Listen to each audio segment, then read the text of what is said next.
تمام تعریف اس رب کائنات کے لیے ہے جس رب نے ہمیں اور آپ کو انسان بنایا، اپنی گرا قدر نعمتوں سے نوازا،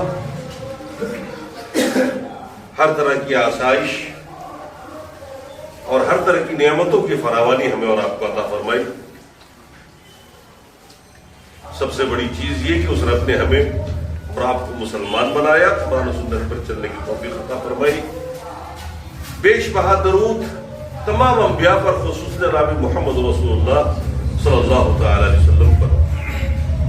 سامعین، اسلام کی بنیادی باتیں آج کل آپ سیکھ رہے ہیں اور جان رہے ہیں۔ یہ وہ باتیں ہیں جن کو جاننا ہر اس شخص کے لیے ضروری ہے جو خود کو مسلمان یا مومن کہتا ہے، مگر افسوس بڑی تعداد مسلمانوں میں ایسے لوگوں کی ہے جو یہ نہیں جانتے کہ ایمان کیا ہے۔ میں نے حدیث کے حوالے سے بتایا تھا کہ جب اللہ کے رسول سے انسان کی شکل میں جبرائیل نے آ کر صحابہ کے سامنے 5 سوالات کیے، ان میں ایک سوال تھا، یا محمد اخبرنی عن الایمان، اے محمد بتائیے ایمان کسے کہتے ہیں؟ جبرائیل سب جانتے تھے، وہ اس لیے آئے تھے کہ اللہ کے رسول جواب دے اور یہ مجمع سیکھے، سنے، جانے، کیونکہ اس کے بغیر کامیابی نہیں۔ وہ ایمان کیا ہے، اس کے پہلے جز پر ہم نے ایک تفصیلی بحث کی ہے۔ اللہ کے رسول نے کیا جواب دیا؟ الایمان ان تؤمن باللہ وملائکتہ وکتبہ ورسلہ وبالیوم الآخر وبالقدر خیرہ وشرہ۔ 6 چیزوں کو ماننا، اس کا دل سے اقرار کرنا ضروری ہے۔ اگر 6 چیزیں آپ کے اندر ہیں تو آپ ایمان والے ہیں۔ 6 میں سے اگر ایک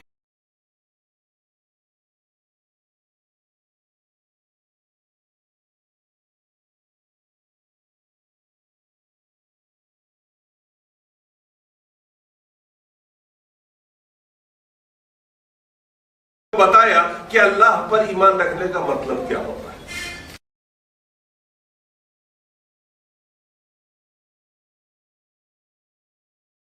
کریں گے کہ اللہ کے رسول پر ایمان رکھنے کا کیا مطلب ہوتا ہے۔ یہ ایک عجیب بات ہے، ہم سب رسول کے ماننے والے ہیں، لیکن رسول کو ہم جب مانتے ہیں تو کیا مانتے ہیں؟ کوئی رسول کو انسان مانتا ہے، کوئی انسان مانتا ہی نہیں، نور مانتا ہے۔ کوئی رسول کو کچھ مانتا ہے، کوئی رسول کے بارے میں تصور یہ رکھتا ہے کہ وہ سیدھے سیدھے آسمان سے زمین پہ اترتے ہیں۔ کچھ لوگ ایسے ہیں جو رسول کو انسان مانتے ہی نہیں، بشر مانتے ہی نہیں۔ بھئی رسول کو ماننے کا مطلب کیا ہے؟ یہ بات میں اس لیے کہتا ہوں کہ ہم جس طبقے سے تعلق رکھتے تھے اس طبقے میں اکثر پوچھ لیا جاتا کہ آپ ولی کو نہیں مانتے، آپ فلاں بزرگ کو نہیں مانتے۔ ارے بھائی کیوں مانے ہم؟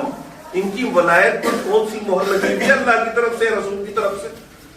بھئی اللہ کے نیک بندے اگر ہیں تو اللہ انہیں اجر دے گا، وہ ہمارا کیا بنائیں گے، کیا بگاڑیں گے؟ آپ رسول کو جب مانتے ہیں تو رسول کا ماننے کا مطلب کیا ہوتا ہے؟ آپ سوچئے، آپ کا ایمان رسول پر ہے، ہم سب رسول کے ماننے والے ہیں، لیکن ہم مطلب نہیں سمجھ رہے۔ رسول پر ایمان رکھنے کا مطلب یہ ہے برسالت ہی، رسول کی رسالت پر ایمان رکھا جائے کہ یہ اللہ کے رسول ہیں۔ وَبِعِطَاعَتِ ہی، اس بات پر یقین رکھا جائے کہ رسول کی اطاعت ہمارے اوپر لازم ہے۔ رسول ماننے کا مطلب یہ نہیں ہوتا ہے کہ آپ سیدھے منہ سے کہہ دیں کہ یا رسول اللہ ہم آپ کا رسول مانتے ہیں، اطاعت کسی اور کی کریں آپ، تو پھر رسول کا ماننا ہی بیکار ہے۔ آپ کسی کو پنچ بناتے ہیں اپنے جھگڑے میں اور کہیں بات وہی ہوگی جو میں چاہوں گا، تو آپ نے پنچ بنایا کہا اس کو۔ تو رسول پر ایمان رکھنے کا مطلب نمبر 1 رسول کی رسالت پر ایمان رکھنا، نمبر 2 رسول کی اطاعت پر ایمان رکھنا، اور نمبر 3 رسول کی محبت سب سے زیادہ آپ کے دل میں ہو، اس کا یقین کامل آپ کے پاس ہو جائے، اور نمبر 4 اللہ کے رسول کی توقیر، عزت، عظمت آپ کے دل میں اللہ کے بعد سب سے زیادہ۔ یہ چار چیزیں جب ہمارے دلوں میں آ جاتی ہیں، گھر بنا لیتی ہیں، جگہ کر لیتی ہیں، تو ہم رسول پر ایمان رکھنے والے کہلاتے ہیں۔ اب آئیے ان میں سے ہر ایک پر کچھ تفصیلی گفتگو کی جائے۔ رسول کی رسالت پر ایمان رکھنے کا مطلب کیا ہوتا ہے؟ ہم یہ مانیں کہ اللہ تبارک و تعالی نے ہم انسانوں میں سے ہی ایک کو چن کر، رسول کوئی آسمان سے نہیں آتے، ان کے بھی ماں باپ خاندان سبھی ہوتے، وہ بالکل آپ ہمارے جیسے انسان ہوتے، جیسے ہم اور آپ ماں باپ سے پیدا ہوئے، ہم دکھ تکلیف کے شکار ہو جاتے ہیں، ہم بیماریوں مبتلا ہو جاتے ہیں، ہم مرتے ہیں، ہم جیتے ہیں، انسان ہوتے ہیں رسول۔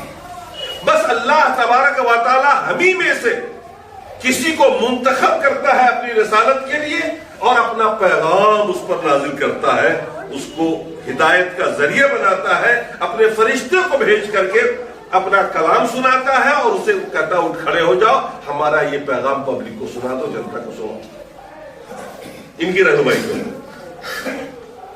جتنے بھی رسول آئے حضرت آدم سے لے کے ابھی تک کا دیکھ لیجیے اتہاس، ان کی ذمہ داری یہی تھی کہ اللہ کے پیغام کو جو اللہ نے اپنے فرشتے کے ذریعے ان پہ نازل کیا، وہی پیغام ہمیں اور آپ کو بتایا کرتے تھے، اپنی امت کو بتایا کرتے تھے، لوگوں کو بتاتے تھے یہ جائز ہے، یہ ناجائز ہے، یہ حرام ہے، یہ فرض ہے، یہ واجب ہے، یہ کرنا ہے، یہ نہیں کرنا ہے۔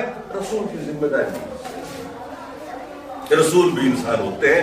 ہاں یہ دوسری بات ہے کہ اللہ تعالیٰ جس کو رسول بنانا چاہتا ہے نا، جس کو منتخب کرتا ہے رسالت کے لیے، اس کی حفاظت بچپنے سے کرتا ہے کہ وہ گناہ میں مبتلا نہ ہو، اس کا دامن پاک صاف رہے، عوام کی نگاہ میں وہ باعزت ایک محترم شخصیت ہو، اس سے کچھ جرم سرزد نہ ہو جس کی وجہ سے اس کے پیغام مستقبل میں متاثر ہو۔ تو اللہ تبارک و تعالیٰ ہونے والے نبی کی، جس کو وہ نبی منتخب کرنا چاہتا ہے، اپنی عبادتوں سے کوئی نبی نہیں بن سکتا، اپنی تعلیم کی بنیاد پر، اپنی قابلیت کی بنیاد پر کوئی نبی نہیں بنتا۔ نبی تو وہ بنتا ہے جس سے اللہ چن لیتا ہے انسانوں میں سے، جس کو وہ بنانا چاہتا ہے، یہ اس کا انعام ہے، وہ جس کو چاہے نبی بنا دے، اور جس کو بنانا چاہتا ہے اس کی حفاظت کرتا ہے، اس کی نسلی حفاظت کرتا ہے، ہر طرح کی حفاظت کرتا ہے۔ پھر ایک وقت آتا ہے 40 سال کی عمر ہوتی ہے، پختہ عمر میں جا کر کے اللہ تعالیٰ نبوت عطا کرتا ہے۔